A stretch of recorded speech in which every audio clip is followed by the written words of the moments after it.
if you are in a place where it is comfortable, safe, and appropriate for you to do so, please close your eyes and take some deep, slow, relaxing breaths in through your nose and out through your mouth. With every inhale, you feel more peace and light entering your body and mind. And with every exhale, you just let go of all tension and anything you do not want. Inhaling peace and light, and exhaling, relaxing, and letting gravity take away all tension. We picture ourselves on top of a beautiful mountain in the center of a circular grove of trees. In the center of our circle, a bonfire blazes forth, lighting us and the grove up with a sacred golden light. We recognize that this is the light of perfect love and perfect trust, and it burns away easily everything that is not like itself, leaving us safe and pure and happy. Into this sacred space, we invoke the presence of our Creator. To many of us, our Creator reveals themselves to be a god and goddess, a mother and father. We also invite into this circle our teachers, our guides, and our angels. We ask that we be guided and led as we walk upon the way, becoming happier, more peaceful, more gracious, more healthy, more prosperous, and more loving people. Thank you very much. And if it's appropriate to do so out loud, you can join me in saying, "Blessed be." We talked about superstition in the past, and I want to revisit that topic today. Superstition, the way I define it, is assigning creative power to any created thing. So that amulet has special power, that stone has special power, that perfume has special power, that incense has special power, that talisman has special power, that geometric design has special power. They have special power to make changes in the world. And that is a common occurrence in the craft. The craft and magic oftentimes are very superstitious. We have a lot of superstitions that are alive and well and living in the craft. Now, I was very, very fortunate that I had some teachers in my past that corrected that in me so that I would not succumb to superstitions.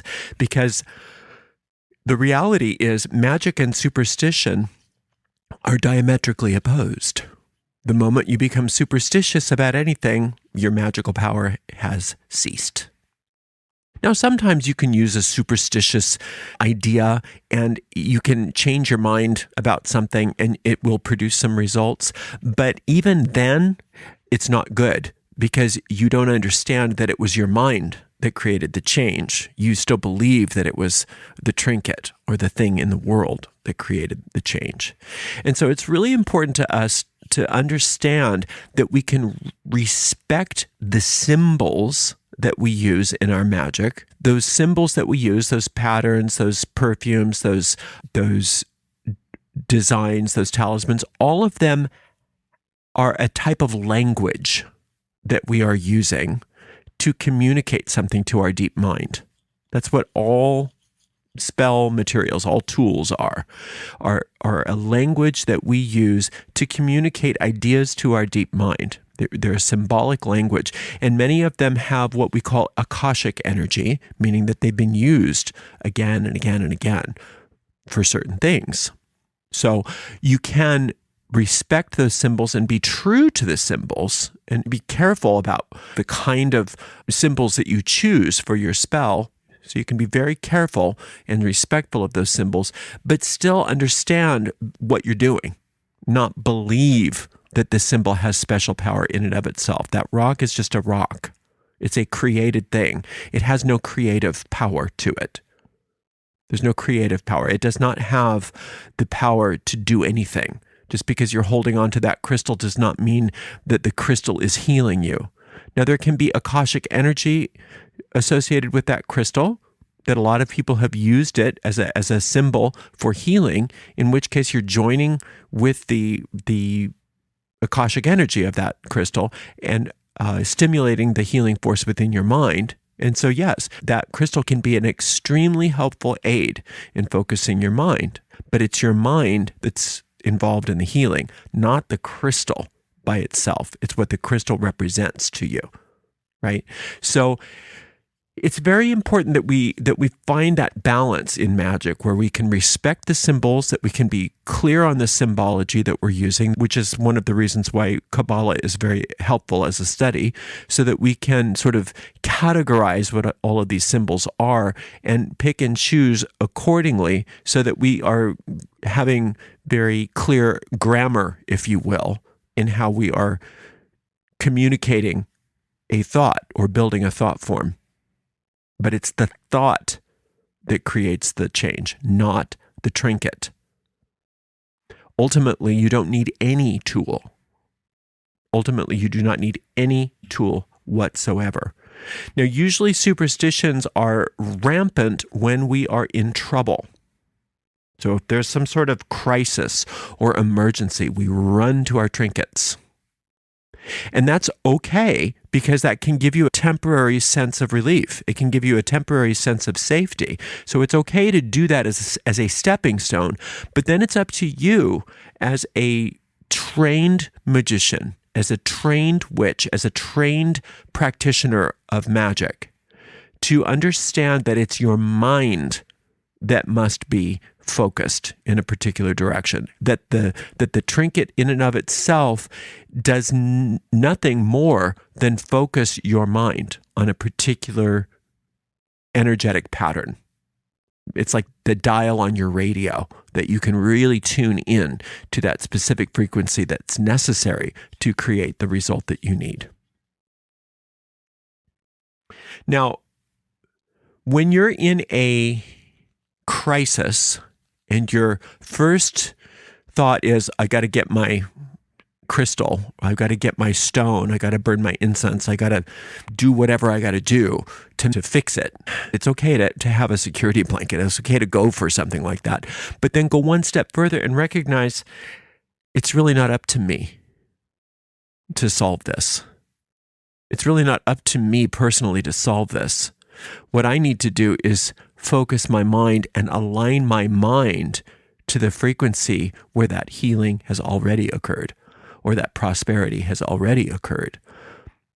Because remember that in three-dimensional reality, we have linear time. But magic doesn't exist in three-dimensional reality, nor does magic have anything to do with linear time. So for magic to work, you have to tune your mind to the frequency where the success has already occurred. That's why in the Psalms so many times it says things in the past tense. Right? Thank you for already healing this for me. Or I'm grateful that this has already been done. And that's the way that magic works, is you tune your mind to the frequency where the problem has already been solved. And so sometimes that crystal or that fragrance or that talisman or that ritual is a wonderful tool to get your mind just right, to just get your mind focused just perfectly, so that you're in alignment where that success has already happened. And then you see the changes occur, sometimes right before your eyes. But if we don't understand that it's our mind that's doing the magic, if we really believe it was that crystal, if we really believe it was that incense, if we really do believe it was that perfume or those other things, then we are trapped. We've trapped ourselves in a world of fear. Because in a world of fear, everything that is already manifested in the physical world has power over you.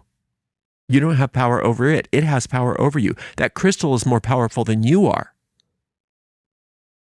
That perfume is more powerful than you. That ritual is so much more powerful than you. Those Hebrew God names, they're so much more powerful than you.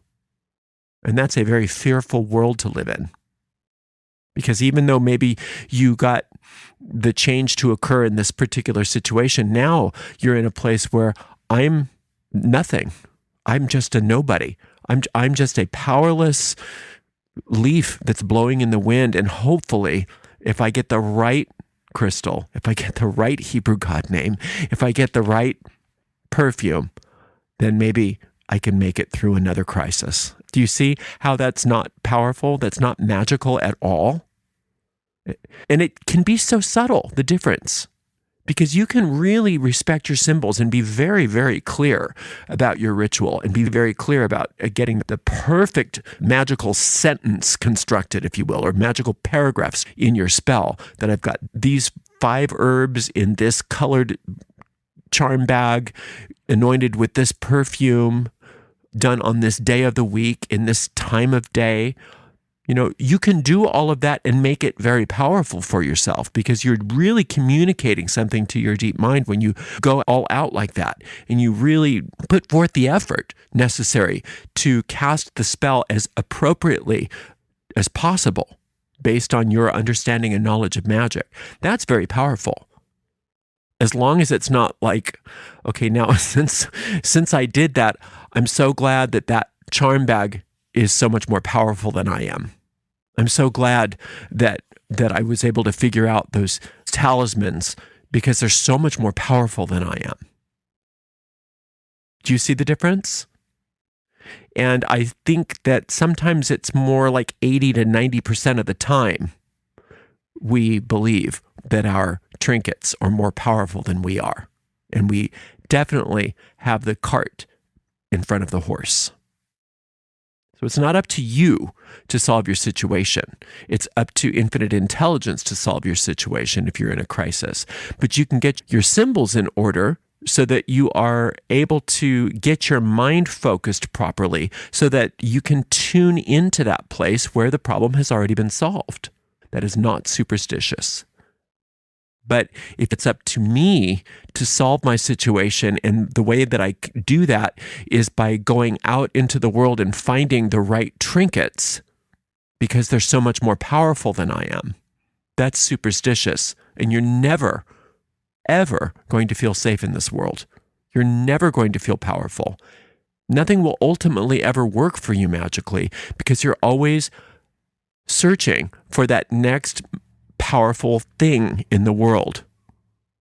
I got to go find the power in the physical world so that I can make up for my lack of power. Now, you have an inner guide. You have a teacher within you. You have your very own version of Merlin or Morgana or whatever idea of the ultimate mage, magus, priestess, magical adept. They are there for you. They are there for you. They love you. They want you to grow. They want you to be successful. And that guide can guide you through the process of every magical operation you need to perform. But they're never going to enforce or reinforce any ideas of superstition in your craft. They're never going to do that. So if you get these ideas that your quote guide is telling you something superstitious, that's probably not coming from your guide. That's probably coming from your own vain imaginings. Your guide is always going to put things in context for you, that you're the one that's creating a magical infrastructure within you, that you have power in your life. Your power doesn't come from you, but it comes through you. That's your guide talking. So then your guide is going to be always saying, well, what can we do to get you in alignment with the frequency where this problem has already been solved? What can we do to reinforce the thought form of success here? Not, you better go get that sage, because without sage, there's all of these demons running around in your house. That's not coming from your guide. Now, your guide might be able to say, well, this person believes that sage is important, so go ahead and burn the sage as I teach you that it doesn't come from sage. That sage is just a symbol that you're using, that you don't need the sage, but you can use the sage, right? You don't need the frankincense, but we can use the frankincense. We don't need the Hebrew God names, but we can use those Hebrew God names. Of course, your guide will always meet you where you are. And if you're really superstitious, your guide will use your superstitions to gently coax you out of them and into power. But if you are already learning your power, your guide is not going to revert back to superstition for you. It's not going to lead you backwards into superstition. It's always going to lead you onward into wisdom and into power and into your ability to change. And part of understanding change is that it's not up to your individual ego to make the change. It's up to your individual ego to decide that it wants to change and then to find a way to fine-tune its mind, your mind, to the frequency where that change has already occurred. Because true magic is beyond linear time. True magic does not exist in the three-dimensional reality, which is why it has power over those things. That's why it has power over those things. So do not look to the world of form to get you the change that you need over the world of form, because then you are just reinforcing that illusion for yourself. So magic and superstition are not the same thing. Now, like I said, we can use the superstitions to find our way out of the superstitions. That's fine. And we don't have to just give up all of our superstitions immediately. But that should be our goal, to understand that what looks like a superstitious act on the surface of a true adept is not that. It's a tool that they're using to communicate a concept or to build a thought form and install it into their deep mind. But they do not believe that those inks, those incenses, those stones, those herbs, or anything else in the manifest world have any power whatsoever other than to focus their mind. Thank you so much for spending a little time with me today. I so appreciate you. Until next time, blessed be.